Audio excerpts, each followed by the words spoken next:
नमस्कार, स्वागत, वंदन, अभिनंदन आप सभी का आज के इस सेशन में। Good evening, good evening, good evening. Am I audible and visible to you people? क्या मैं तुम्हें बेहतरीन तरह से दिखाई सुनाई दे रहा हूं? जल्दी बताओ in the chat guys. Am I audible and visible to you people? बोलो बोलो बोलो, क्या हाल है?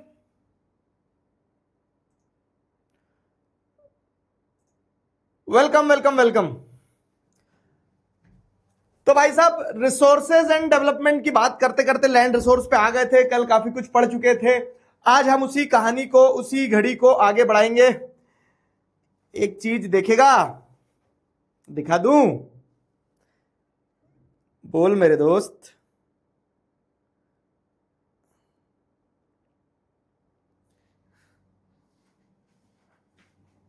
एक चीज देखेगा,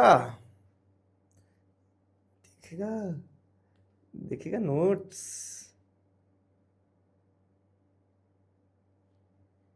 है ना मस्त? अभी इसमें थोड़ा सा और करेक्शन है, मतलब समय लगा है क्योंकि पहली बार में सारे कह सकते हैं ना, फॉर्मेटिंग करने में समय लगता है। तो वो एक बार फॉर्मेटिंग हो जाएगी, उसके बाद में फिर तुम्हें मजा आएंगे।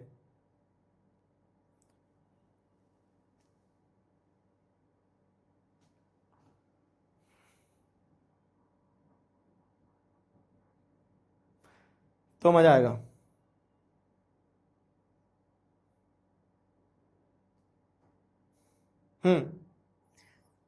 दूंगा ना, दूंगा। तुम्हारे लिए तो बनाए हैं, तुम्हारे लिए तो बनाए हैं। तुम्हें नहीं दूंगा तो किसको देंगे?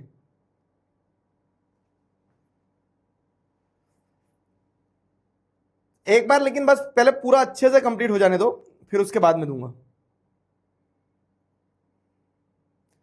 चलो, तो क्या कहानी थी? कहानी ये थी कि अभी तक हमने, पहले ये बताओ तुमने डेवलपमेंट चैप्टर की डब्ल्यूपीपी सॉल्व करी कि नहीं? डब्ल्यूपीपी जरूर सॉल्व कर लेना। कल हम डब्ल्यूपीपी के सोल्यूशन के बाद की कहानी को डिस्कस करने वाले हैं, ठीक है? तो सोल्यूशन कल मैं तुम्हें दे दूंगा। 4 दिन दिए हैं, 4 दिन पर्याप्त होते हैं। और ये चैप्टर जैसे हमारा कंप्लीट होगा तो इस चैप्टर के कंप्लीट होने के बाद में इस चैप्टर की डब्ल्यूपीपी मिलेगी। फाइन। नोट्स फिर चैप्टर ऑन चैप्टर मिलते चले जाएंगे तुम्हें। जैसे एक चैप्टर कंप्लीट होगा उसके बाद में नोट्स मिल जाएंगे। पहला भी डेवलपमेंट का दे दूंगा मैं कल वाल में, ठीक है? चलो, तो स्वागत है आप सभी का आज के इस सेशन में। कैसा चल रहा है दिन? बताओ, आज तुम्हारी साइंस की क्लास थी क्या? How is it going?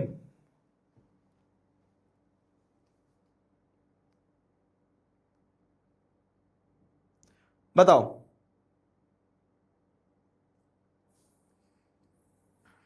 आ जाओ आ जाओ, पार्टी दे दो सर। किस चीज की पार्टी चाहिए तुम्हें?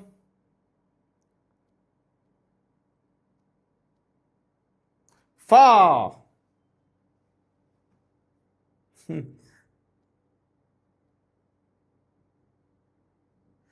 स्किन केयर भी नहीं करने देते हैं। अबे रात में सोने से पहले करना, अभी से क्या है? कल एसएसटी का एग्जाम है। चलिए, चिकारा बनेगा ना। चिकारा जब पढ़ते नहीं हो तब बना जाता है। तो हमने क्या क्या पढ़ लिया था, अगर आपको ध्यान हो तो थोड़ा सा रिकैप दूं पीछे से चल के, तो याद करो क्या क्या पढ़ लिया था। तो सबसे पहले हमने देखा था कि रिसोर्स क्या होते हैं। हमारी नीड सेटिस्फाई करने वाली चीज जो इकोनॉमिकली और टेक्नोलॉजिकली एक्सेसिबल हो और कल्चरली एक्सेप्टेबल हो, इकोनॉमिकली फिजिबल हो। फाइन। ये रिसोर्स की डेफिनेशन समझने के बाद हमने देखा था कि रिसोर्स का होना पर्याप्त नहीं, उसका प्रॉपर डेवलपमेंट जरूरी है। क्योंकि अगर डेवलपमेंट नहीं करोगे तो प्रॉब्लम्स आएंगे और उन प्रॉब्लम्स से ही ओवरकम करने के लिए रिसोर्स डेवलपमेंट जरूरी है। और रिसोर्स डेवलपमेंट कैसे होगा? Through sustainable development. अब सस्टेनेबल डेवलपमेंट कैसे अचीव करोगे? तो सस्टेनेबल डेवलपमेंट अचीव करने के लिए हमने मीटिंग करी थी, रियो डी जेनेरियो अर्थ समिट की मीटिंग। उस मीटिंग का आउटकम क्या निकल के आया था? एजेंडा 21, ठीक है? अब रिसोर्सेज को डेवलप तो कर लिया, लेकिन जो बचे रिसोर्सेज हैं आपके पास, उन रिसोर्स की प्लानिंग जरूरी है। क्यों? क्योंकि रिसोर्सेज अनइवनली डिस्ट्रीब्यूटेड है और अनइवन डिस्ट्रीब्यूशन है रिसोर्सेज का, इसीलिए प्रॉपर रिसोर्स प्लानिंग जरूरी है। और प्रॉपर रिसोर्स प्लानिंग कैसे करोगे? तो 3 स्टेप्स है, जिसमें आप आइडेंटिफिकेशन ऑफ रिसोर्सेज देखोगे कहां है, फिर आप एक प्रॉपर प्लानिंग स्ट्रक्चर इवॉल्व करोगे कि क्या टेक्नोलॉजी, कैसे रिसोर्स को यूज करना है। दूसरा है कि आप ऐसे डेवलप करो रिसोर्सेज को कि ओवरऑल डेवलपमेंट हो, ठीक है? तो वो देख लिया था। अब सिर्फ conservation resource planning, resource development पे फोकस करते रहोगे या फिर जो रिसोर्स है उन्हें भी कंजर्व करने के बारे में सोचोगे, ठीक है? तो क्योंकि सिर्फ रिसोर्स का होना पर्याप्त नहीं है, अप्रोप्रिएट टेक्नोलॉजी भी होना चाहिए। फिर उसके बाद में हमने रिसोर्स के कंजर्वेशन की बात करी थी, गांधीयन आइडिया ऑफ कंजर्वेशन समझा था कि कैसे वर्ल्ड में मतलब जो हमारे पास में we have sufficient to satisfy our needs but not to satisfy our greeds, हम हमारी ग्रीड्स को सेटिस्फाई नहीं कर सकते, नीड्स को तो बहुत आसानी से कर ही सकते हैं। वो वाला पार्ट पढ़ा। वो पार्ट पढ़ने के बाद में हमने लैंड एज ए रिसोर्स को समझा कि कैसे लैंड से मल्टीपल यूजेस हैं, लेकिन लैंड एक फाइनाइट मैग्नीट्यूड का रिसोर्स है, फिक्स्ड है, वो पढ़ लिया था, फाइनाइट मैग्नीट्यूड का रिसोर्स है, फिक्स्ड है। फिर हम आ गए थे लैंड यूटिलाइजेशन पे कि लैंड का प्रॉपर यूटिलाइजेशन बहुत जरूरी है, कि लैंड एज ए रिसोर्स जो है तो उसको प्रॉपरली यूटिलाइज करना बहुत ज्यादा जरूरी है। और लैंड यूटिलाइजेशन मतलब कि लैंड का यूटिलाइजेशन कैसे कैसे हो रहा है, तो कैसे कैसे लैंड का यूटिलाइजेशन हो रहा है उस चीज को समझने के लिए हमने देखा कि लैंड पे फॉरेस्ट भी है, लैंड पे खेती भी मतलब नॉट अवेलेबल फॉर कल्टीवेशन भी है क्योंकि वो बैरन लैंड है या वेस्ट लैंड है। लैंड नॉन एग्रीकल्चरल यूजेस को भी डाली है, कुछ अनकल्टिवेटेड लैंड है, खेती कर सकते हैं लेकिन अनकल्टिवेटेड क्यों है, क्योंकि उस पर पैस्चर लैंड है या फिर मिसलेनियस ट्री क्रॉप्स है या फिर वो कल्चरेबल वेस्ट लैंड है, मतलब ऐसी जमीन जिसको 5 साल से ज्यादा के लिए खाली छोड़ दिया हो। इतना हम पढ़ चुके थे, ध्यान है? अरे फाफू मत करो, ये बता दो इतना हम पढ़ चुके थे, इतना तुम्हें क्लियर है? बाल क्यों नहीं कटवा रहे हो? मैं देखो सुनो मेरी बात, इधर आओ, ऐसा पकड़ के मारूंगा ना ठूसा। क्लास में काम के अलावा पढ़ने के अलावा बाकी सारी चीजें करना होती है तुम्हें, क्लियर है?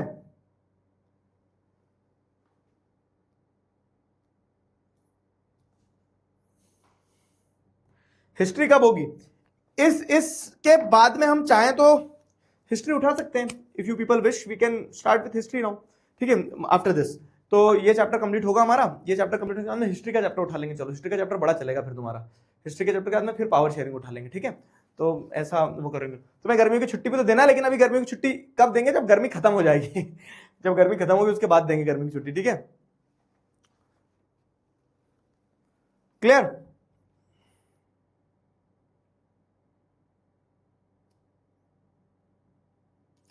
यार ये रिएक्शन कहां से बंद होंगे, रुको।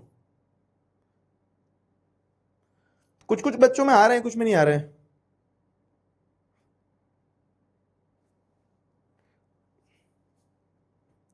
आ जाओ, सैटरडे ऑफ कर दो ना यार, फिर हमें बुरा लगता है, सैटरडे ऑफ कर देंगे तो।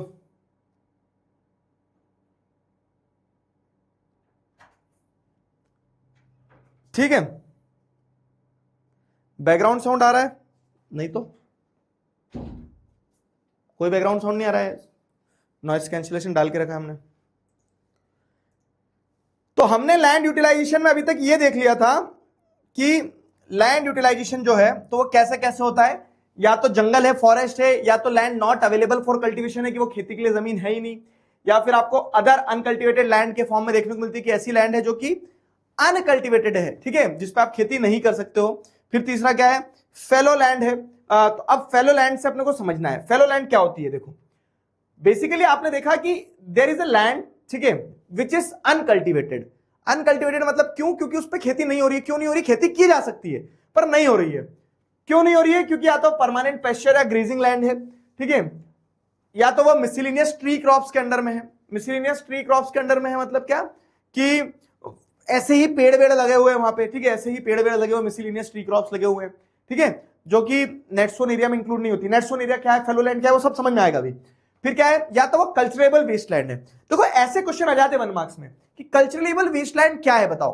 तो कल्चरेबल वेस्टलैंड क्या है? वो जमीन जो कि 5 साल से ज्यादा खाली छोड़ दी गई हो, जिसमें खेती नहीं हो रही है, वो कल्चरेबल वेस्टलैंड होती है, ठीक है। उसके बाद में अगली कैटेगरी फेलो लैंड्स। देखो यहां एक पॉइंट लिखा है कि other uncultivated land excluding fellow lands. Excluding fellow lands मतलब क्या है कि फेलो लैंड भी अनकल्टिवेटेड लैंड ही होती है, लेकिन जब वो 5 साल से कम के लिए खाली छोड़ी जाएगी तो उसको फेलो लैंड की कैटेगरी में डालेंगे। 5 साल से ज्यादा के लिए अगर खाली छोड़ दी जाएगी, 5 साल से ज्यादा के लिए अगर खाली छोड़ दी जाएगी, तो 5 साल से ज्यादा के लिए अगर खाली छोड़ी जाएगी तो उसे क्या कहा जाएगा? तो उसे कहा जाएगा अदर अनकल्टिवेटेड लैंड, ठीक है। 5 साल से ज्यादा के लिए अगर उसे खाली छोड़ दिया जाएगा तो उसे कहा जाएगा अदर अनकल्टिवेटेड लैंड। समझ में आया? सॉरी, कल्चरेबल वेस्टलैंड कहा जाएगा, और मतलब अदर अनकल्टिवेटेड के कल्चरेबल वेस्टलैंड का पार्ट कहलाएगी वो। और फेलो लैंड्स की अगर बात करें, समझ में आ रहा है क्लैरिटी? फेलो लैंड्स भी खाली लैंड है लेकिन वो 5 साल से कम के पार्ट में आएगी। तो फेलो लैंड के अंदर 2 क्लासिफिकेशन है। क्या 2 क्लासिफिकेशन है? 2 क्लासिफिकेशन ये है कि एक होता है करंट फैलो, तो जो जमीन 1 साल से, ठीक है, कम, मतलब लेस देन 1 एग्रीकल्चर ईयर के लिए खाली छोड़ी गई है। अगर एक जमीन 1 साल से कम के लिए खाली छोड़ी गई है, लेस देन 1 एग्रीकल्चरल ईयर के लिए खाली छोड़ी गई है, तो उसे क्या कहा जाता है? करंट फैलो कहा जाता है। और अदर देन करंट फैलो क्या आता है कि अगर किसी लैंड को 1 से 5 साल के बीच के लिए खाली छोड़ा गया, 1 to 5 ईयर, तो वो अदर देन करंट फैलो कहलाएगी। अब मुझे बताओ, फैलो लैंड समझ में आया, अदर देन करंट फैलो समझ में आया, ये दोनों चीजें समझ में आई? टेल मी फास्ट, जल्दी।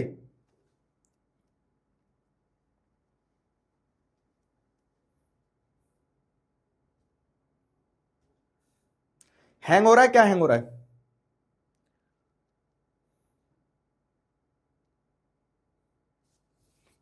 अरे ये रिएक्शंस को पता नहीं क्या हो गया है।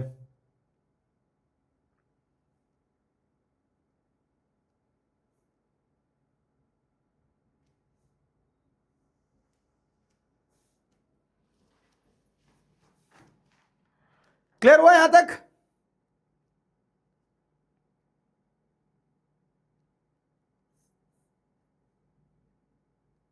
ऐप पे ना कुछ मेंटेनेंस है।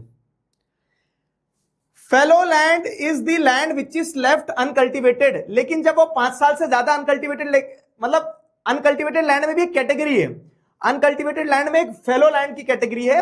तो फेलो लैंड वो है कि जो जमीन खाली छोड़ी गई है, 1 से 5 साल के लिए खाली छोड़ी गई, तो अदर देन करंट फेलो बोलेंगे। और करंट फेलो मतलब जो 1 साल से कम के लिए खाली छोड़ी गई है। ऐसी जमीन कौन सी होती है सर?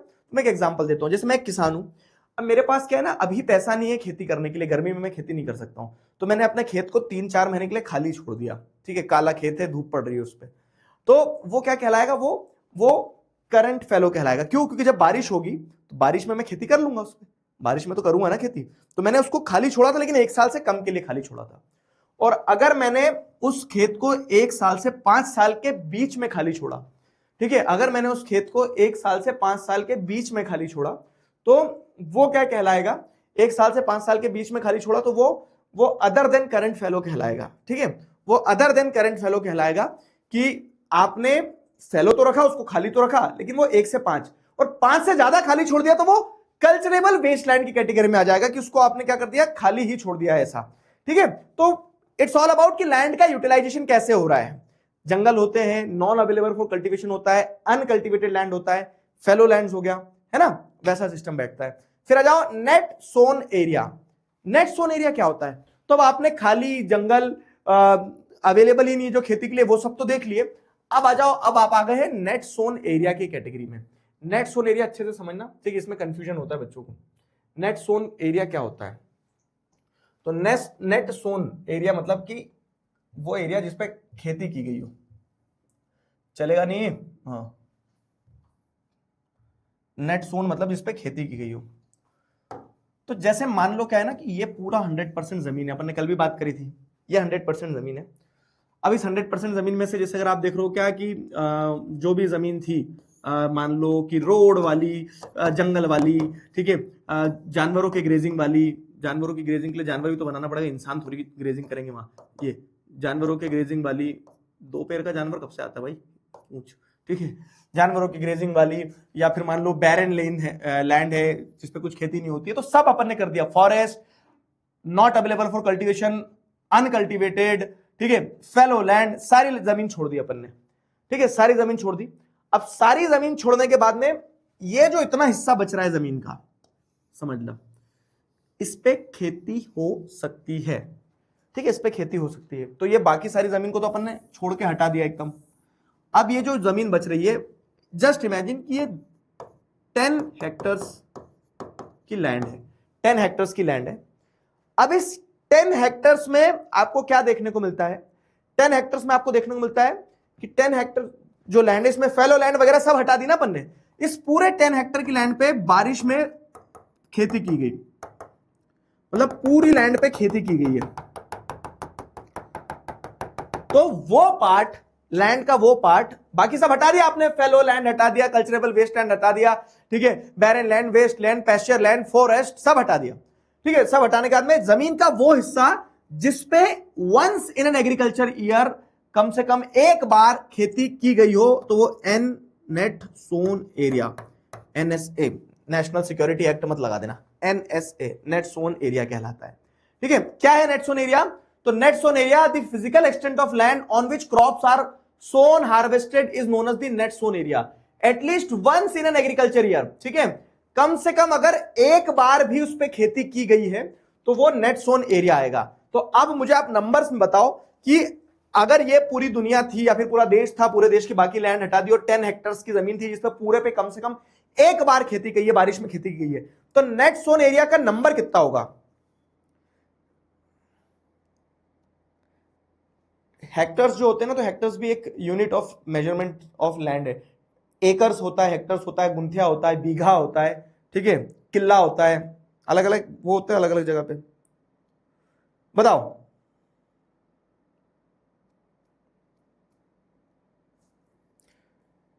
टेल मी, इस केस में बताइए दोस्तों।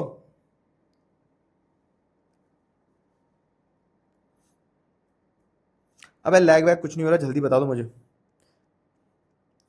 टेल मी कि इस केस में नेट सोन एरिया कितना होगा? Once in an agricultural year मतलब क्या? एग्रीकल्चरल ईयर यानी कि एक खेती का जो सीजन रहता है ना, तो वैसे ही चालू करो जैसे खेती चालू हो रही है बारिश से, तो खारिफ राबी जेड, तो बारिश से बारिश तक वो पूरा एक साल कहलाएगा। Once agricultural year, one agricultural year मतलब ये बारिश से बारिश तक। वेरी गुड, ठीक है। तो नेट सोन एरिया मतलब, नेट सोन एरिया मतलब physical extent of land on which crops are sown harvested is known as net sown area. अब इसमें एक और पार्ट ऐड होता है, net sown area plus, net sown area plus area sown more than once. Net sown area plus area sown more than once, net sown area plus area sown more than once, इसे क्या कहा जाएगा? Net sown area plus area sown more than once को क्या कहा जाएगा? Gross cropped area. ये क्या है ग्रॉस क्रॉप्ड एरिया? सिंपल चीज है कि भैया बारिश में मैंने पूरे खेत में खेती करी थी, लेकिन फिर क्या हो गया? खेती करी, खेती करने के बाद मैंने फसल को हार्वेस्ट भी कर लिया। बारिश में पूरे खेत में खेती करी और खेती करने के बाद में फसल को हार्वेस्ट भी कर लिया। अब इस फसल को हार्वेस्ट करने के बाद में, ठीक है, बारिश में खेती करी, खेती करने के बाद में पूरे खेत को मतलब खेती करने के बाद में फसल काट भी ली। अब इसके बाद में मैंने क्या किया?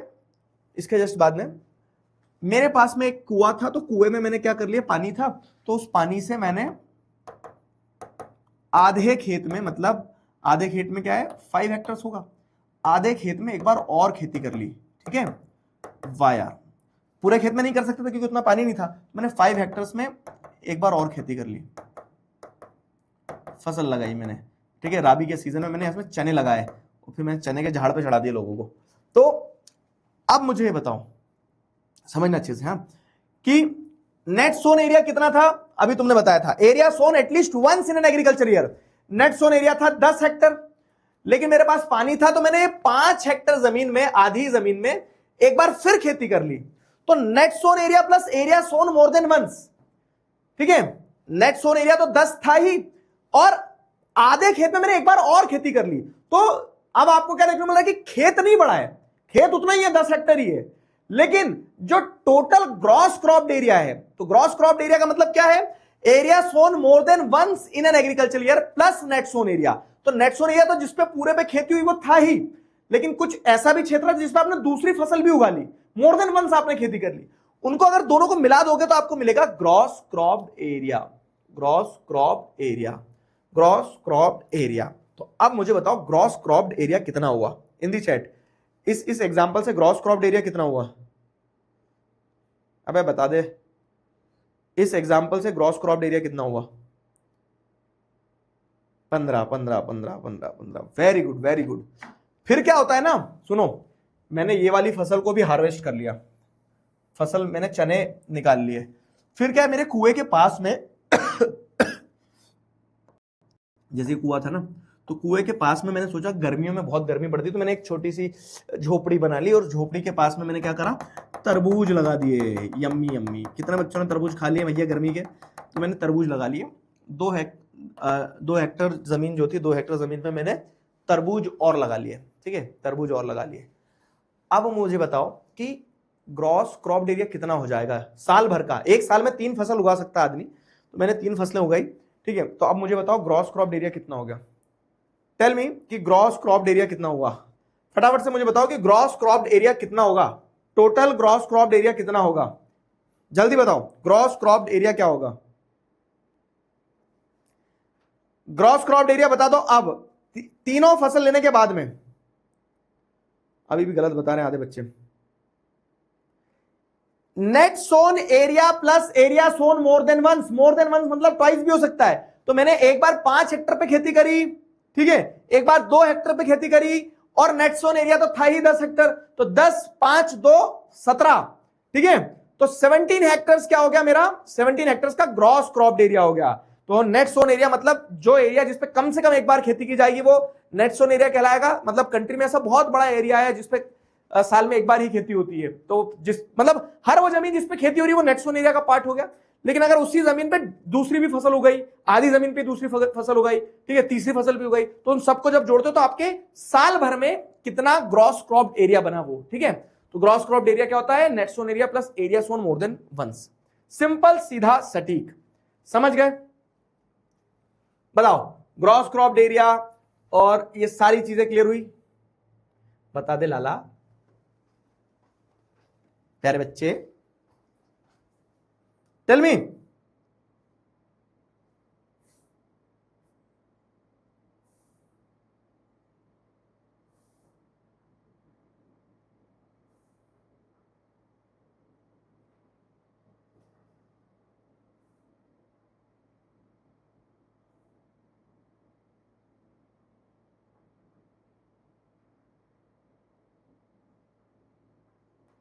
बताओ,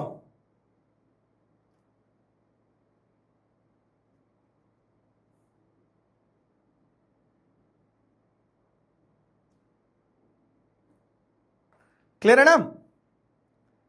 समझ में आ गया? एक बार में क्लियर होना चाहिए। Net sown area, gross crop area, सारा सब कुछ शुरू से तो पढ़ा रहा हूं मेरे लाल। यस और नो? एक बार फिर से बता देता हूं, ठीक है। लैंड यूटिलाइजेशन वाला टॉपिक इंपॉर्टेंट क्यों? देखो इस पे एमसीक्यू आते हैं। कैसे एमसीक्यू आते हैं? या ऐसे एमसीक्यू आते हैं। चलो तो पहले थोड़ा, अरे क्यों हो गया भाई? क्यों हो गया? क्यों नाराज हो रहे हो? क्यों हो गया भाई? हाँ, अब देखो इसमें एमसीक्यूज पे आ रहे हैं, फिर एक बार वापस लेके चलूंगा तो तुम्हें और कैच होगा। बताओ जरा फटाफट से चैट में बता देना, क्योंकि अभी पोल थोड़ा सा मामा के गांव गया है, चल नहीं रहा है पोल। ठीक है, तो which one of the following conferences was convened to discuss environmental protection and socio economic development at the global level in 1992? 1992 पे ग्लोबल लेवल पे, ठीक है, कौन सी कॉन्फ्रेंस हुई थी? Kyoto protocol, Montreal protocol, Rio de Janeiro earth summit, world summit on sustainable development. Poll अभी नहीं दे रहा हूं मैं, क्योंकि पोल में कुछ टेक्निकल ग्लिच आ रहा है, इस कारण से पोल बंद है 2-3 दिन से क्लासेस में। ठीक है, एक बार फिक्स हो जाएगा जब लेंगे। तो यहां पे जैसे अगर हम मीटिंग का पूछे तो रियो de Janeiro earth summit is the right answer. अपने अपने मन में चेक करना कि कितने सही बन रहे हैं। Which of the following statement define sustainable development? Sustainable development किस चीज को दर्शाता है? यहां पे बताओ तो सस्टेनेबल डेवलपमेंट क्या है? सस्टेनेबल यूज ऑफ नेट, 2019-20 का क्वेश्चन है ये। सस्टेनेबल डेवलपमेंट की डेफिनेशन देखो, use of natural resources without considering the need of future generation. चलो, present generation fulfil its needs while considering the needs of future generation as well. मान सकते हैं। It means utilisation of natural resources by the past, present and forthcoming future generation. ना to meet the needs of the future generation even if the needs of the present generation go unmet. आज आप भूखे मर रहे हो, मर जाओ बच्चों के लिए बचना चाहिए, ऐसा भी नहीं है सस्टेनेबल डेवलपमेंट। भाई हमें भी तो अपना जीवन यापन करना है ना। तो अब देखो इन सारे ऑप्शन में से B is the best option which you can go with. ठीक है, B is the right answer. B सबसे बढ़िया और सबसे बेहतरीन आंसर है। बी पे आप टिक लगा सकते हो, करेक्ट है बी। अब जैसे अगर अपन यहां देखें आगे तो क्या कहानी बन रही है? बी पे लगा दिया राइट आंसर आपने। अब यहां पे जैसे देखें तो कहानी क्या बन रही है? कहानी सिंपल बन रही है कि आपको मैं वो जो रूल बुक बना रहे हैं ना अपन, उस रूल बुक में लिखते चलो क्या, कि रूल बुक में ये लिख लेना कि जब भी एमसीक्यू आए तो कभी भी जल्दीबाजी मत करना। एमसीक्यू में जब तक सारे ऑप्शंस ना पढ़ो एमसीक्यू पे ना कूदो, ठीक है। एमसीक्यूज जब तक सारे नहीं पढ़ेंगे तब तक आगे नहीं बढ़ेंगे, खत्म बात। सारे एमसीक्यूज के ऑप्शंस पढ़ना जरूरी है, उसके पहले आंसर सेलेक्ट मत करना। मुझे लग रहा था B is the right answer, लेकिन फिर भी मैंने बी नहीं सेलेक्ट किया। क्यों? क्योंकि जब तक मैं सारे ऑप्शंस नहीं पढ़ूंगा मैं आगे नहीं बढ़ूंगा, ऐसा, ठीक है। चलो, read the statement and choose the correct option. Statement पढ़ो और करेक्ट ऑप्शन चूज करो। Resource planning is a complex process. Reason, resource planning helps in effective and judicious use of resources, ठीक है। रिसोर्स प्लानिंग एक complex process है क्या? तो yes, assertion सही है। Reason, resource planning helps in effective and judicious use of resource. अब यहां समझना, इस क्वेश्चन का आंसर दो। असर्शन रीजन में 3 स्टेप्स फॉलो करना होती है। क्या है वो 3 स्टेप्स? सबसे पहले ये देखो कि असर्शन सही है या नहीं। असर्शन रीजन होते क्या है? ऐसे क्वेश्चन पहली बार देख रहे हो कि असर्शन जो लिखा है वो एक तर्क दे रहे हैं आपको कि रिसोर्स प्लानिंग एक कॉम्प्लेक्स प्रोसेस है। अब आपको सिर्फ ये चेक करना है कि सही बात है या गलत है। बात सही है, अगर असर्शन सही है तो ये ऑप्शन अपने आप गलत हो जाएगा कि ए इज फॉल्स, ये ऑप्शन अपने आप ही गलत हो जाएगा, ठीक है, क्योंकि ये तो ट्रू है। अब ए जब ट्रू है तो इन तीनों में से कुछ आंसर होना चाहिए। Resource planning helps in effective and judicious use of resources. Resource planning से इफेक्टिव और जुडिशियस यूज होता है रिसोर्सेस का, ये बात भी सही है। तो रीजन भी सही है, तो रीजन फॉल्स वाला ऑप्शन हट जाएगा। तो both A and R are true, ये तो बात सही है। तो both A and R are true, both A and R are true, तो अब या तो सी होगा या तो डी होगा, दोनों में से कुछ एक आंसर होगा। तो both A and R are true and R explains A, मतलब क्या रीजन असर्शन को एक्सप्लेन कर रहा है? क्या रीजन असर्शन को एक्सप्लेन कर रहा है? तो देखो, resource planning is a complex process, तो आप असर्शन को क्या करो ना, क्वेश्चन बनाओ कि रिसोर्स प्लानिंग एक कॉम्प्लेक्स प्रोसेस क्यों है। क्योंकि उसमें बहुत ज्यादा टाइम एंड एनर्जी लगती है, तो ये उसका आंसर होना चाहिए। लेकिन इसका आंसर अगर हम देखें, रीजन ये देखें, अगर इसको क्वेश्चन बनाए उसको आंसर बनाए, तो resource planning helps in effective and judicious use of resource, बात तो सही है, बट दिस बात, ये जो बात है, this is not explaining assertion. अगर असर्शन सवाल होता ये उसका जवाब नहीं होता। मुझे बहुत गर्मी लग रही है, असर्शन है।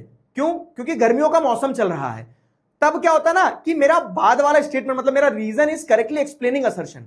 बट इस केस में क्या है, असर्शन और रीजन दोनों अपने आप में सही है, but reason does not explain assertion. D होगा इसका राइट आंसर। कितने परसेंट बच्चों ने डी लगाया? कितने परसेंट बच्चों ने डी लगाया बताइए? डी, वेरी गुड, शाबाश मेरे बच्चे। रूल बुक में 2 चीजें लिख ली ना, देखो रूल बुक में लिखते चलना ताकि आपको समझ आए। What is essential for resource development to contribute overall development? What is essential for resource development? 2025-26 का क्वेश्चन है। रिसोर्स डेवलपमेंट के लिए क्या एसेंशियल चीज है ताकि ओवरऑल डेवलपमेंट हो?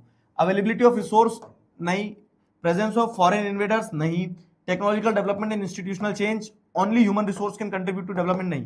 तो अगर आप देखोगे ना, तो हमने पढ़ा भी था कल पढ़ा था कि सिर्फ रिसोर्स होने से काम नहीं चलेगा, रिसोर्स के साथ साथ में आपके पास में टेक्नोलॉजिकल डेवलपमेंट और इंस्टीट्यूशनल चेंजेस भी होना चाहिए, ठीक है, ताकि आप रिसोर्सेज को सही तरह से यूज कर पाओ। आगे अब देखो क्यूएनए आ गए, तो अब क्यूएनए में मतलब क्वेश्चन आंसर्स में जो है, क्वेश्चन आंसर्स में आपको सारे होमवर्क क्वेश्चंस के फॉर्म में लिखना है। क्या है question? An equitable distribution of resource has become essential for sustained quality of human life, explain the statement.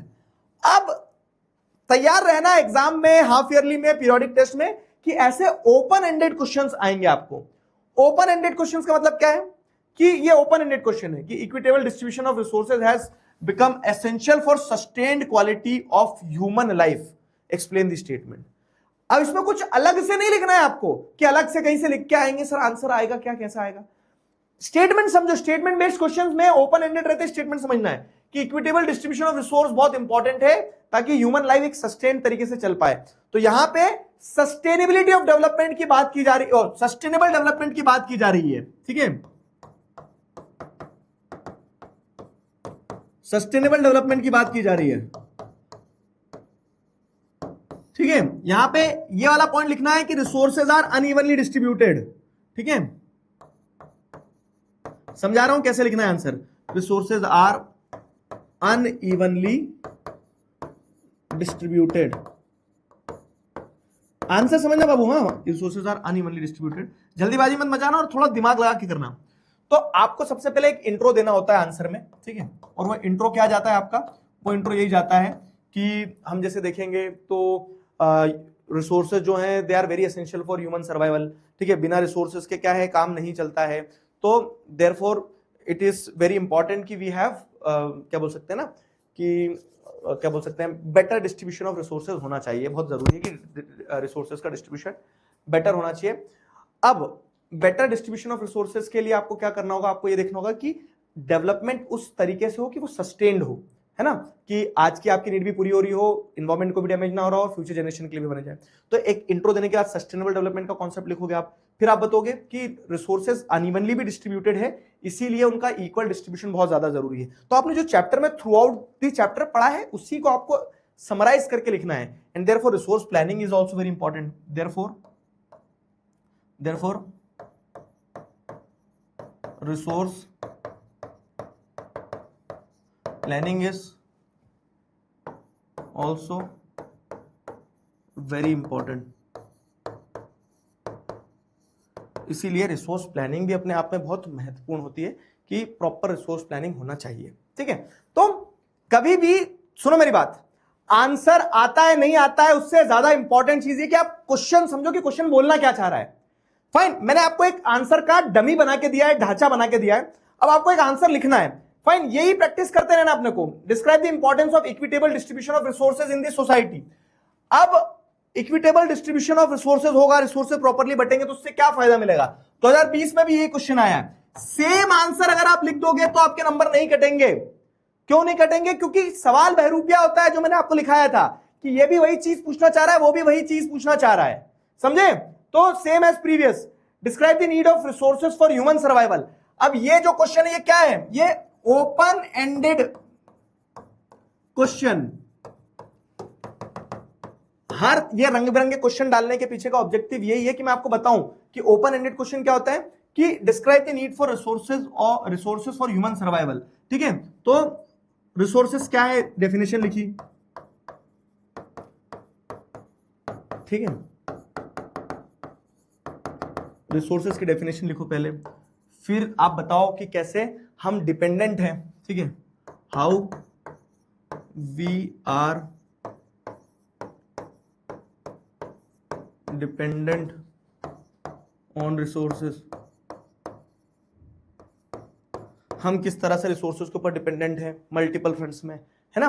तो क्या हो रहा है, ओपन एंडेड क्वेश्चन मतलब ऐसे क्वेश्चन होते हैं जो आपको मतलब कोई उनका सर या पैर एग्जैक्ट नहीं होगा, वो आपको अपने विवेक का इस्तेमाल करके एक मल्टी डायमेंशनल अप्रोच से लिखना होते हैं। और ये वही मल्टी डायमेंशनल अप्रोच आपको यहां पे फॉलो करना है कि कैसे रिसोर्सेज ह्यूमन सर्वाइवल के लिए बहुत इंपॉर्टेंट है। तो आप बताएंगे हमारी सारी नीड्स रिसोर्सेज पे होती है। जैसे एक एग्जांपल के तौर पे आप लैंड एज ए रिसोर्स लिख सकते हो, land as a resource human survival के लिए इंपॉर्टेंट है, क्योंकि हमें उससे पानी मिलता है, घर मिलता है, खेती मिलती है, सब होता है, ठीक है। क्लियर हुआ, समझ में आया, यस और नो। तो ओपन एंडेड क्वेश्चंस के लिए रेडी रहना, इस तरह से ओपन एंडेड क्वेश्चन आते हैं। Describe the importance of judicious use of resource. Judicious use of resource क्या है, 2020 का क्वेश्चन, कि समझदारी भरा तरीका क्या है, judicious use of resource. Again अब क्या हो गया, ये भी need of resource for human survival और जुडिशियस यूज ऑफ रिसोर्स, दोनों में एक ही चीज जाएगी कि रिसोर्सेज का सही इस्तेमाल नहीं करेंगे तो उनका डिप्लीशन हो जाएगा, ठीक है। ओपन एंडेड क्वेश्चन है सेम एज प्रीवियस, लेकिन सवाल ये मैंने चुन चुन के छाट छाट के इसीलिए डालें कि आप एक्सरसाइज उस तरह से करो कि ओपन एंडेड क्वेश्चंस आते हैं तो उसमें आपको कोई रटा रटाया आंसर नहीं लिखना है, क्वेश्चन समझना है और वो लिखना है। जुडिशियस यूज ऑफ रिसोर्स इसलिए जरूरी क्योंकि रिसोर्सेज अनइवनली डिस्ट्रीब्यूटेड है, डिप्लीट हो जाएंगे, ठीक है, उनको रिन्यू होने में समय लगता है। जैसे लैंड एज ए रिसोर्स एक एग्जांपल है जो कि लिमिटेड है, हमारी वो रिसोर्स फाइनाइट है लेकिन उसकी नीड इनफाइनाइट है ना। तो ओपन एंडेड है सेम एज प्रीवियस, सिर्फ सवाल बहरूपिया हुआ यहां पे, सेम एज प्रीवियस लिख सकते हो। बताओ समझ में आया, जल्दी बताओ, क्लियर हुआ। Why planning necessary for judicious use of resource. अब वाई प्लानिंग नेसेसरी एक्सप्लेन, ये पूछ लेगा, 2025 का क्वेश्चन है। तो वाई प्लानिंग नेसेसरी, तो आपको क्या, अब देखो ये टॉपिक स्पेसिफिक हो गया, तो वाई प्लानिंग इज नेसेसरी, तो आप बताएंगे कि प्लानिंग क्यों जरूरी है, क्योंकि अनइवनली डिस्ट्रीब्यूटेड है रिसोर्सेज, अनइवनली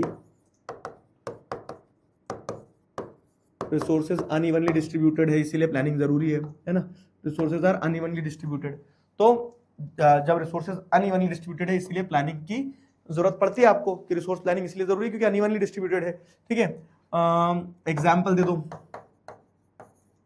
एग्जाम्पल में बताओगे आपकी कैसे अरुणाचल प्रदेश में वाटर रिसोर्सेज हैं लेकिन राजस्थान में नहीं है, ध्यान आ रहा है? तो जो पढ़ा था अपन ने वैसा सीधे सीधे स्ट्रेट क्वेश्चन से, planning is widely accepted strategy for judicial use of resource, explain the statement. तो सेम एज प्रीवियस जाएंगे हम कि अनइवनली डिस्ट्रीब्यूटेड है, और 3 स्टेप रिसोर्स प्लानिंग भी ऐड कर दो। अगर ये क्वेश्चन 5 नंबर में पूछ लिया जाए तो उसमें 3 स्टेप रिसोर्स कुछ वो भी ऐड कर दो, resource planning same as previous. ठीक है, ये हो गया। Describe the different steps of resource planning, क्या है? 3 स्टेप रिसोर्स प्लानिंग लिखना रहेगी इसमें, कल सब कुछ पढ़ा है 3 step resource planning.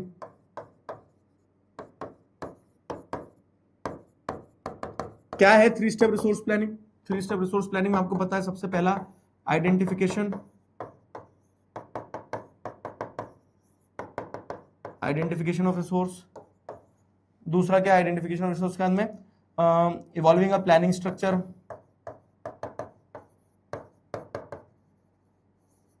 Evolving a planning structure, तीसरा क्या है? रिसोर्स डेवलपमेंटल प्लान को नेशनल डेवलपमेंटल प्लान से मैच करना है, मैचिंग दी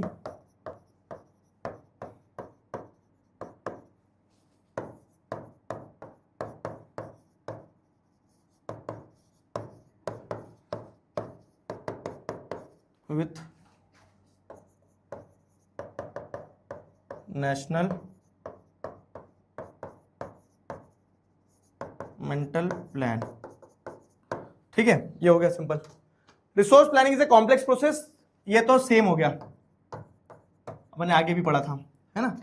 तो अब ये सारे क्वेश्चंस कराने के पीछे का ऑब्जेक्टिव क्या था कि तुम्हें थोड़ा सा कॉन्फिडेंस आए कि रिसोर्स क्या है, रिसोर्स प्लानिंग पे क्वेश्चन कैसे आते हैं, सारा सब कुछ क्लियर हुआ। 3 स्टेप रिसोर्स प्लानिंग वाला सबसे इंपॉर्टेंट है, ये आता ही आता है, इसको ध्यान रखना। अब एक बार वापिस आ रहे पीछे अपन, है ना, एक बार वापिस पीछे आ रहे। बनेंगे क्वेश्चन जो मैंने दिए हैं होमवर्क क्वेश्चन के फॉर्म में लिखोगे, बताओ। Arguments against resources are free gift of nature, तो आपको बताना है resources are not free gift of nature. क्यों? क्योंकि दे आर लिमिटेड, ये एग्जॉस्ट हो जाते हैं, इनका रिन्यूअल बहुत मुश्किल से होता है, इसीलिए हमें जुडिशियसली यूज करना होता है। पानी पियो सभी इसी बात पे।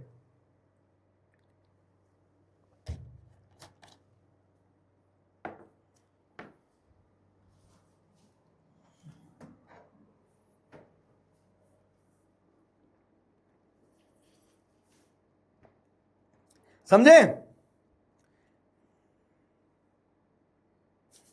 एमपी बोर्ड वालों को भी इंपॉर्टेंट बता दो मेरे प्यारे बच्चे, एमपी बोर्ड वाले सुनो मेरी बात। एनसीईआरटी जिन जिन की चल रही है सारी क्लासेस में ला बुलबुल कर दूं, तो जहां जहां आप एनसीईआरटी पढ़ रहे हो तो एनसीईआरटी में से ही क्वेश्चन आएंगे, और डायरेक्ट क्वेश्चन आते हैं, तो बस आपको टॉपिक समझना है बहुत अच्छे से। जिनने टॉपिक बहुत अच्छे से समझ लिया उससे क्वेश्चन बनेगा, क्यों नहीं बनेगा? पानी पियो सब।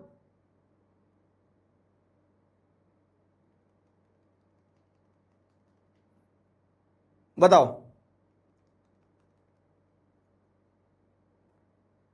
क्या समझ में आया, ये बताओ।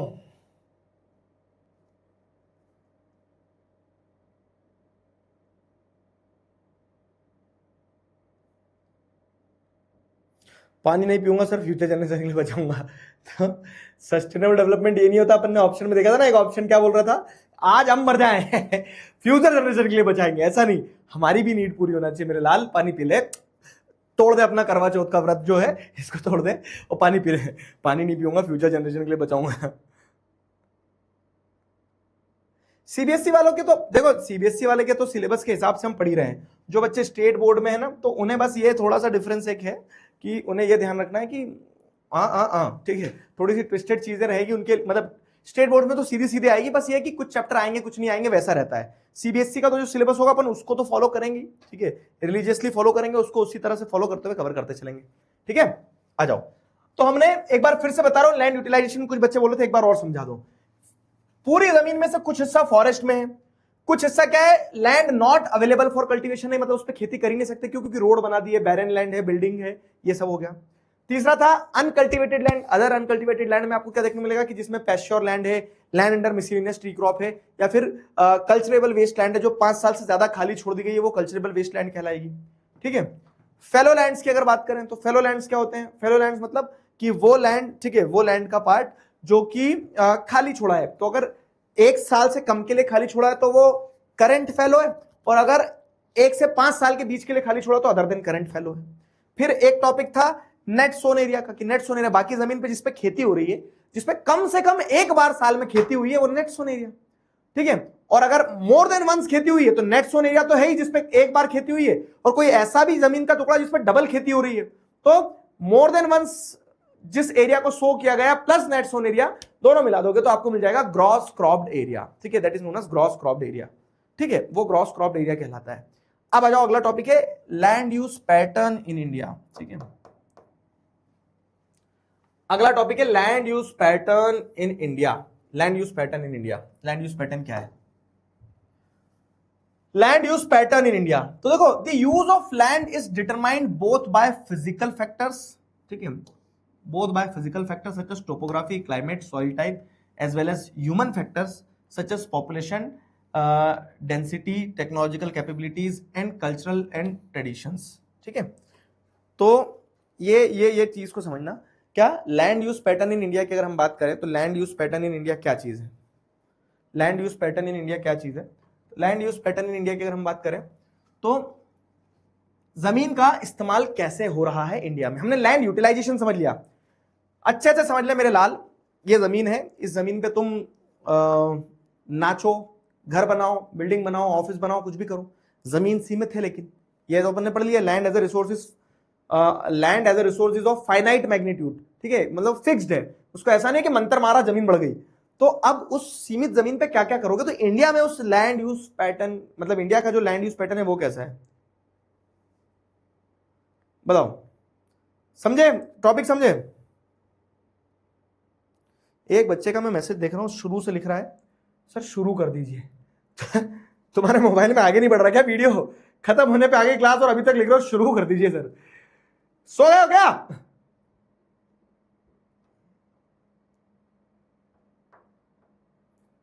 पेन का कलर चेंज करिए ना। ना, रेड और येलो बढ़िया कलर है। रेड और येलो एक डार्क में दिखता है, एक लाइट पे दिखता है।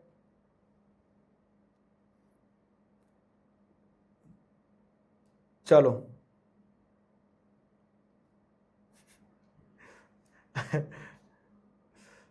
ठीक है,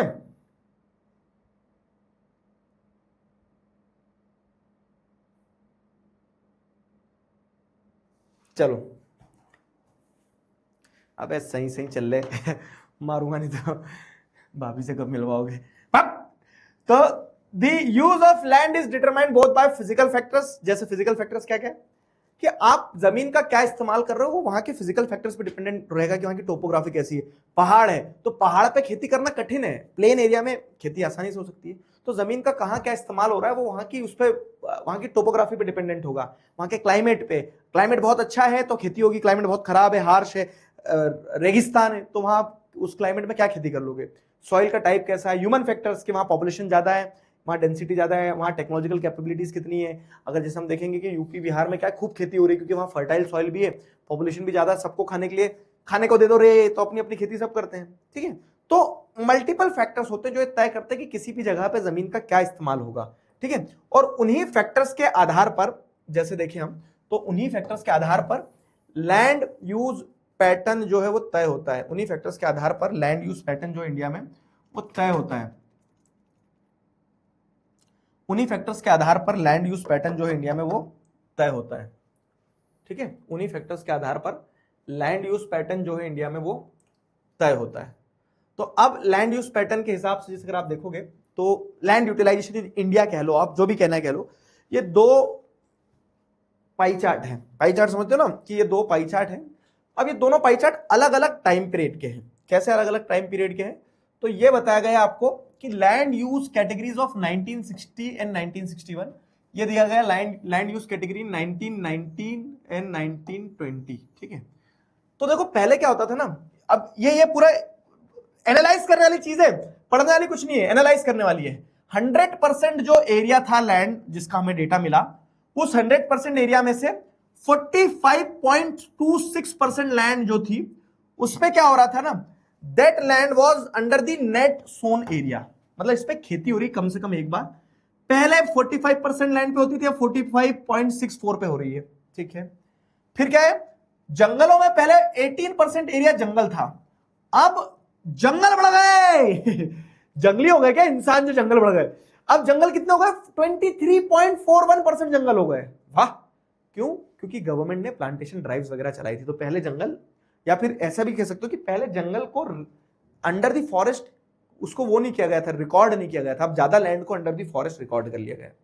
फिर क्या है, बैरन एंड कल्चरेबल वेस्टलैंड पहले 12% थी, अब बैरन and culturable Westland, unculturable Westland जो है, ठीक है, वो 5% ही बची है। मतलब क्या करा लोगों ने, बंजर जमीन को खत्म कर दिया क्या? नहीं, अब लोगों ने जमीन को छोड़ा ही नहीं खाली, या तो जंगल लगा दिया तो उसको खेती में बढ़ा लिया, ऐसे, ठीक है। तो ये एनालाइज करने वाली चीज है।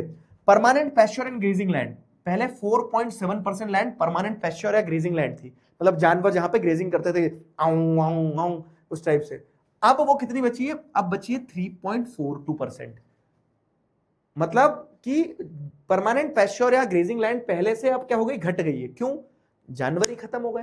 पहले जानवर, पहले 10 भैंस रखते थे लोग, 12 गाय रखते थे, इस टाइप से सिस्टम चलता था। लेकिन अब लोगों के घर में एक एक गाय भैंस मिल जाए वही बहुत बड़ी बात है। तो अब जब गाय भैंस ही नहीं है तो घास कौन खाएगा? तो परमानेंट पैस्चर या ग्रेजिंग लैंड कम हो गई है। जानवर कम हो गए क्योंकि इंसान जानवर बन गए, ये भी एक फैक्ट है, ठीक है। तो और इंसान घास खाने वाला जानवर है नहीं, इंसान तो इंसान को खा जाता है, ठीक है। Sad but this is the reality. तो केस क्या देखने को मिल रहा है आपको? केस आपको देखने को मिल रहा है कि पैस्चर लैंड भी इसी कारण से डिक्लाइन हुई है। फिर क्या है, area under miscellaneous tree crops and groups. अब पहले क्या था, area under miscellaneous tree crops 1% था, अब अभी भी 1% है लेकिन थोड़ा कम हो गया। पहले 1.5% था, अब 1.00 हो गया, 0.2 हो गया। फाइन, तो ये आपको देखने को मिला कि चेंजेस आए हैं। अब ब्रॉडली मैं बताऊं तो चेंजेस क्या है? ब्रॉडली चेंजेस ये आए कि फॉरेस्ट एरिया बढ़ा है, ठीक है। ब्रॉडली चेंजेस ये आए आपको देखने को मिल रहा है कि बैरन एंड अनकल्चरेबल वेस्टलैंड का एरिया कम हुआ है, ठीक है। तो उस हिसाब से अगर हम थ्योरी पे जाएं तो इंडिया में लैंड यूज पैटर्न जो है, इसमें से क्वेश्चन कुछ नहीं आता बाबू, एक चीज बता दे रहा हूं, इसमें से बड़ा क्वेश्चन कुछ नहीं आता। This is just for understanding. बड़ा क्वेश्चन, थ्योरी क्वेश्चन कुछ नहीं आता। थ्योरी क्वेश्चन कहां से आता है अभी बताऊंगा मैं तुम्हें। तो अगर अब इसको हम कंसीडर करें, इसी चीज को हम कंसीडर करें, तो जो इसको एनालाइज करें, तो जैसे टोटल ज्योग्राफिकल एरिया इंडिया का जो है वो कितना है? टोटल ज्योग्राफिकल एरिया है 3.28 मिलियन स्क्वायर किलोमीटर, 9 से पढ़ते आ रहे हैं। 3.28 million square kilometre total area है। क्यों भाई, जूम हो जाओ, और बस इतने ही होते हैं। हाँ यार, क्या नहीं हो रहा था, है ना? मुझे भी वही लग रहा है कि कुछ तो गड़बड़ है दया। कैसे नहीं होगा, चलो कैसे नहीं होगा, ठीक है। तो टोटल ज्योग्राफिकल एरिया इंडिया का जो है तो 3.28 मिलियन स्क्वायर किलोमीटर है। अब हमारे पास जितनी पूरी लैंड है उतनी पूरी लैंड का डेटा नहीं है। क्यों? क्योंकि हमारी कुछ जमीन चोर लेके बैठे हैं ना, चाइना में और पाकिस्तान में कुछ कुछ हमारी जमीन क्या उन्होंने दबा ली है, ठीक है। जैसे क्या होता है ना, खेतों में मेयर दबाई जाती है। मेयर दबाना मतलब क्या है कि खेतों की जो बाउंड्रीज रहती है उसको वो दबाने की कोशिश की जाती है कि अपने उससे वो कर ली, पड़ोसी ने क्या कर लिया अपने इसमें ले लिए, पत्थर मार दिए, इस टाइप से।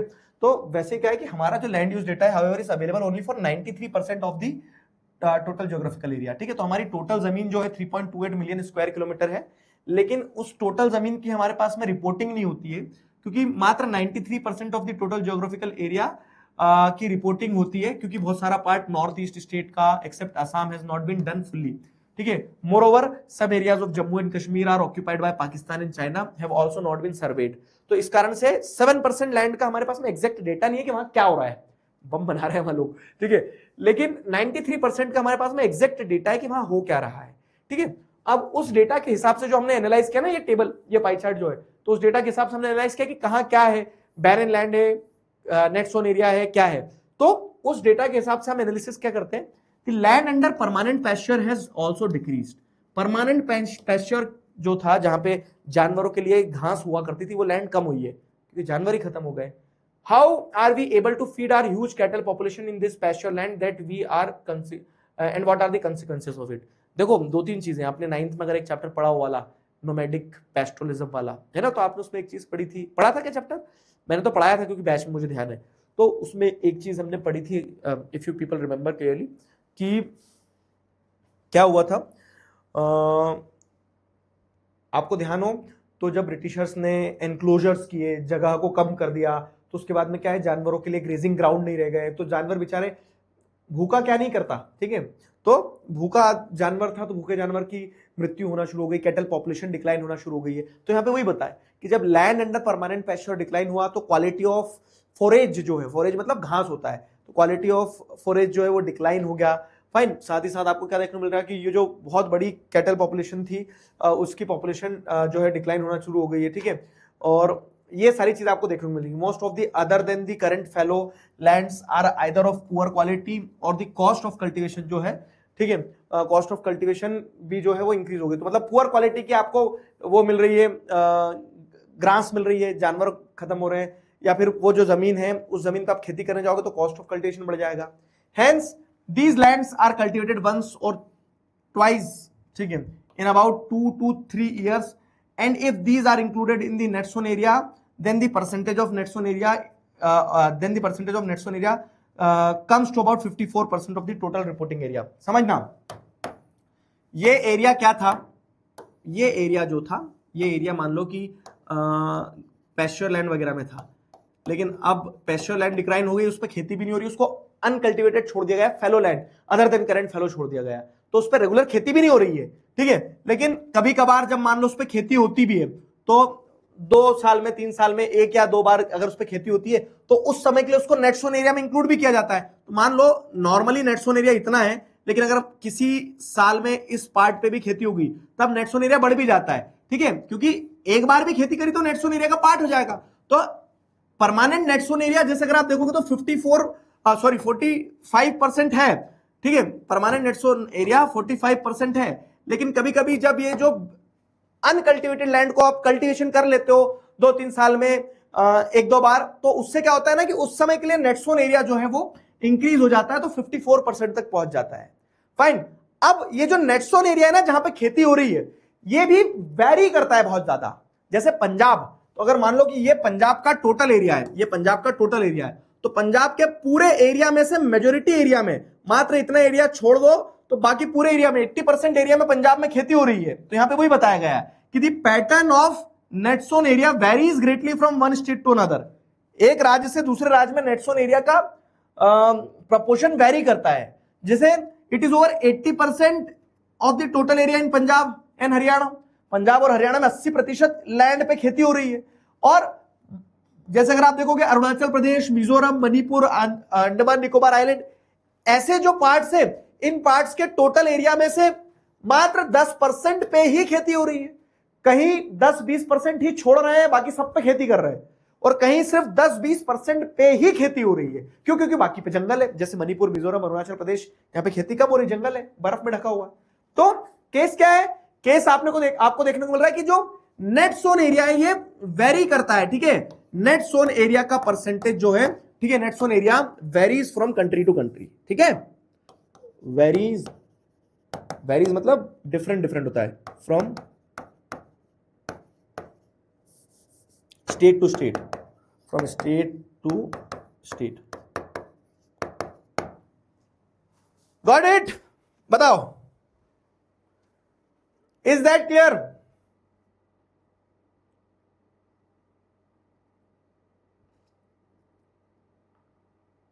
हाँ जी बताइए, क्लियर है? बोलो बोलो बोलो, क्लियर हो गया?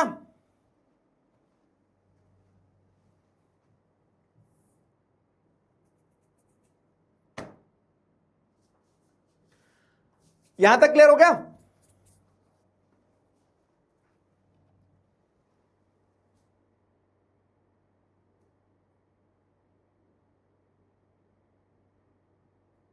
है ना? अब देखो क्या आगे इसके बाद में। अब जैसे हमने फॉरेस्ट एरिया भी देखा, हमारा फॉरेस्ट एरिया क्या हो गया, बढ़ गया है। तो दी फॉरेस्ट एरिया इन कंट्रीज फार लोअर देन दी डिजायर्ड 33%। खुश मत हो गया, जंगल बढ़ गए सर, जंगल बात चली है, पता चला है क्या है, जंगल बात चली है। अरे यार लिरिक्स भूल रहा हूं मैं। हाँ, कि चड्डी पहन के फूल खिलाए फूल खिलाए, लेकिन उसके आगे का क्या है, आगे की एक लाइन भूल रहा हूं मैं।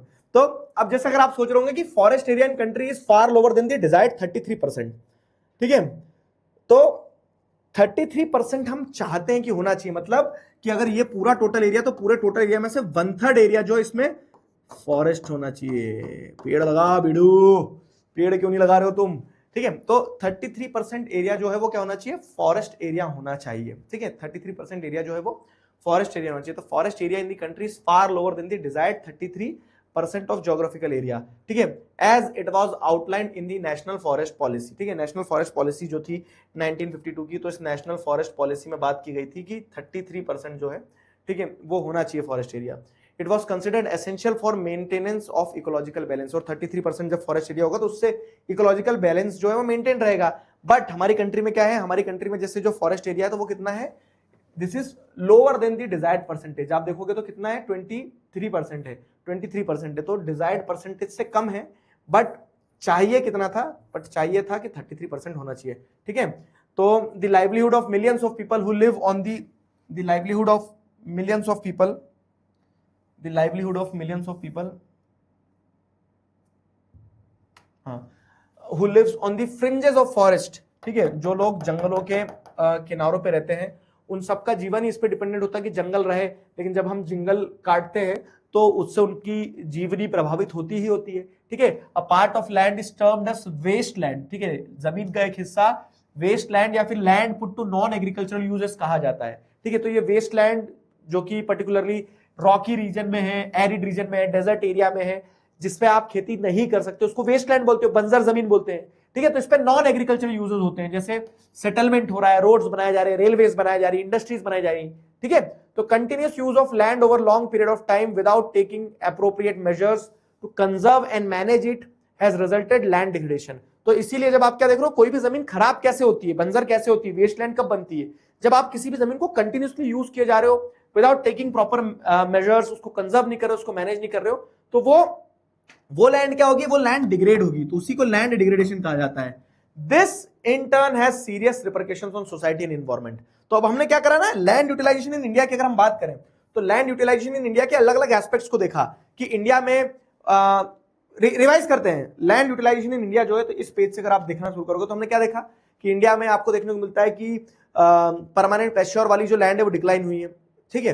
अब उस जमीन पे अगर खेती कर रहे हो तो उस खेती में कॉस्ट ज्यादा रहती है, कभी कभी उस पर जब एक बार भी खेती करते हो तो नेट सोन एरिया बढ़ जाता है। लेकिन नेट सोन एरिया क्या करता है, कंट्री में वेरी करता है कि कहीं पे net sown area 80% of the total geographical area तक है, जैसे पंजाब हरियाणा, और कहीं पे 10% ही है। इसके बाद में हम आते हैं फॉरेस्ट लैंड। तो फॉरेस्ट लैंड हमारी डिजायर्ड परसेंटेज जो 33 उससे कम है, 23% ही हमारे यहाँ फॉरेस्ट एरिया है। उसी के बाद में एक लैंड वो होती है जिसको हम वेस्ट लैंड कहते हैं, और वेस्ट लैंड का अगर मतलब वेस्ट लैंड कोई भी गंगाधर शक्तिमान कैसे बनता है, घूम के, ठीक है। तो वैसे ही लैंड वेस्टलैंड कैसे बनती है, घूम के नहीं, जब हम जमीन का गलत इस्तेमाल करते हैं, ठीक है, प्रॉपर मेजर्स नहीं लेते हैं, ठीक है, तो हम लैंड को डिग्रेड करते हैं, उसी को लैंड डिग्रेडेशन कहा जाता है। फाइन, तो ये यहां तक का एस्पेक्ट कि इंडिया में कैसे लैंड यूटिलाइजेशन होता है वो समझ में आया। अब अगला टॉपिक है land degradation and conservation measures. ये बहुत अच्छा टॉपिक है, land degradation and conservation measures. क्या बोलते हो दोस्तों, क्या कर दिया जाए, land degradation and conservation measures, यहां तक क्लियर है। इस पे आता है, लगाओ जरा इस पे लगा दो, चांद सितारे फूल और शबनम, तुमसे अच्छा कौन है। तो चांद सितारे फूल और शबनम, क्यों, क्योंकि आई कैन अश्योर यू कि एक क्वेश्चन पक्का आएगा, आपके पीरियोडिक टेस्ट में आ जाएगा, आपके हाफ ईयरली में आ जाएगा, फाइनल एग्जाम में आएगा।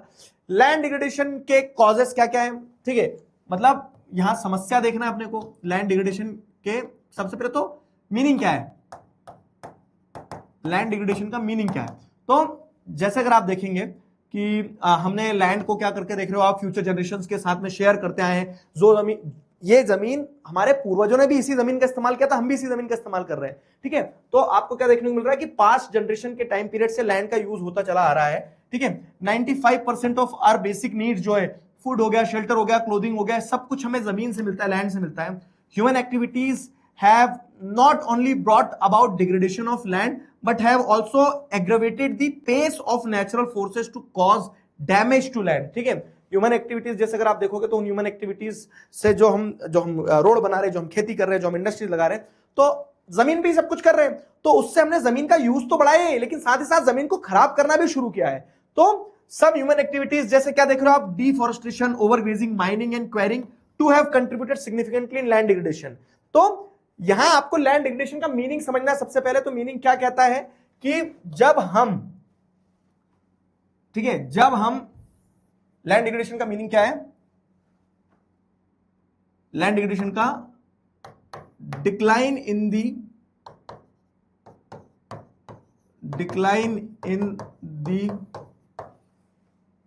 Quality of land due to human activities is known as land degradation। कौन सी ह्यूमन एक्टिविटीज, कौन सी ह्यूमन एक्टिविटीज, है ना भाई साहब। ये कहा जा रहा है कि ह्यूमन बींग्स जब काम करते हैं कुछ भी, ठीक है, तो ह्यूमन बींग्स के काम करने के कारण आपने जमीन का क्या कर दिया, जमीन का सत्यानाश कर दिया। तो due to the human activities, जब आप क्वालिटी ऑफ लैंड को खराब कर दे रहे हो, डिक्लाइन हो रही है क्वालिटी ऑफ लैंड, उसी को लैंड डिग्रेडेशन कहा जाता है। तो पॉइंट ये है कि ह्यूमन बींग्स ऐसा क्या कर देते हैं, जमीन के साथ कुश्ती खेल लेते हैं क्या? नहीं, तो ह्यूमन बींग्स ये काम कर रहे होते हैं कि मान लो ह्यूमन बींग्स ने क्या करे, पेड़ काट दिए, ठीक है, डिफॉरेस्टेशन एक रीजन है, ओवर ग्रेजिंग दूसरा रीजन है कि जानवर जो है, तो जानवर किसके, ह्यूमंस की है। तो जानवर जब क्या करते हैं, जमीन में आऊं आऊं आऊं करके बहुत तेजी से घास को खाते हैं ना। देखो मैं तुम्हें बहुत अच्छे से बता रहा हूं ओवरग्रेजिंग कैसे लैंड डिग्रेड करती है। एक जानवर जो है, तो ऐसा नहीं कि जानवर को यहाँ बढ़िया नैपकिन लगाया जाएगा, फॉक और स्पून दी जाएगी कि ले बेटा घास काट के खा, नहीं, वो तो जानवर है, इसी तो जानवर है, वो जाएगा ऐसा करके पूरा खा लेगा घास को। अब वो घास को जब खींचेगा ना, तो घास के साथ में टॉप सॉइल जो है, लैंड के ऊपर जो टॉप लेयर है, उसको भी खींच लेगा। तो उससे क्या है, जमीन टूटती चली जाएगी एक तरह से, फिर हवा पानी के थ्रू उड़ जाएगी। तो ओवरग्रेजिंग के कारण लैंड डिग्रेडेशन होता है। माइनिंग, आप जमीन को खोद रहे हो, खोखला कर दे रहे हो, तो माइनिंग के कारण लैंड डिग्रेडेशन होता है। माइनिंग एंड क्वेरिंग मतलब वो ये, जब ऊपर ऊपर से खोदते हो क्वेरिंग, और जब गहरा खोदते हो तो माइनिंग, ठीक है। These all activities have contributed significantly in land degradation. इन सभी कारणों से लैंड डिग्रेडेशन होता है, इन सभी कारणों से लैंड डिग्रेडेशन होता है। और इन सभी कारणों से जब लैंड डिग्रेडेशन होता है, तो आपको यह समझ में आया कि ह्यूमन बींग्स आर रिस्पॉन्सिबल, ठीक है। अब कहां कैसे लैंड डिग्रेडेशन होता है, इस टॉपिक को अपन कल कनेक्ट करेंगे। मैं हर दिन टॉपिक छोड़ के इसलिए जाता हूं हुक, ताकि आपको कल बेटर कनेक्टिविटी बैठे कि हाँ ये पढ़ा था, एक बार फिर से रिवाइज होकर फिर कनेक्ट होगा। तो आज हमने क्या क्या पढ़ा, आज हमने देखा कि इंडिया में किस तरह से लैंड यूटिलाइजेशन होता है, ठीक है।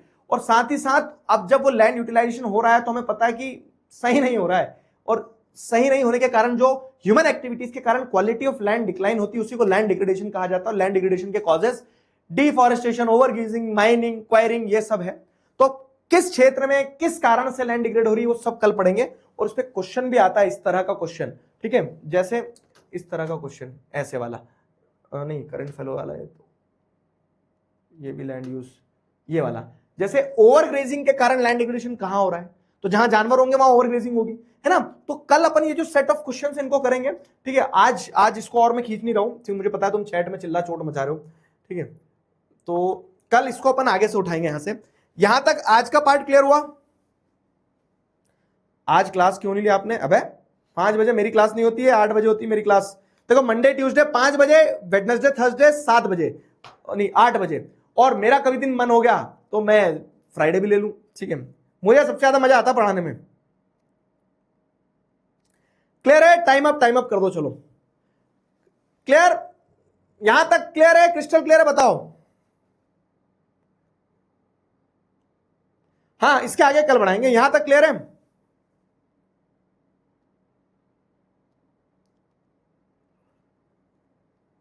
आगे ना समझ में? यहां तक जाकिर खान का कमेंट आया?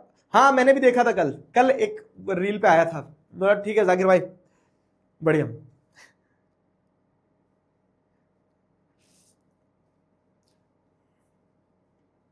चलो, क्लियर है? सब कुछ कैसे मैनेज करें?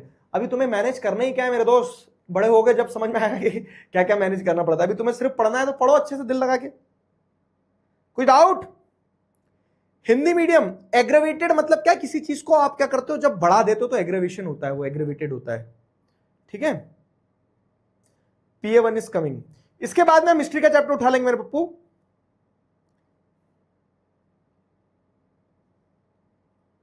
ठीक है, चलो।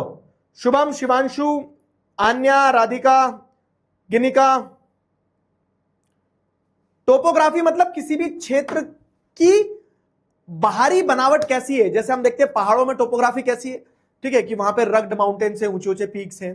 प्लेन एरिया में टोपोग्राफी कैसी है, कि वहां की टोपोग्राफी ऐसी कि सब प्लेन है, समतल जमीन है। तो वो टोपोग्राफी मतलब the outer look of the surface, वो। ठीक है, चलो आज के कार्यक्रम को यही समाप्त करते हैं। ठीक है, आज के कार्यक्रम को यही समाप्त करते हैं। Will see you all tomorrow. तब तक अपना ध्यान रखो, मुस्कुराते रहो। कल तक WPP सॉल्व करके आना। कल मैं WPP जो डेवलपमेंट चैप्टर की दी थी उसका सोल्यूशन भी बताऊंगा, और कल मैं तुम्हें नोट्स भी दूंगा डेवलपमेंट के। ठीक है, बाय बाय।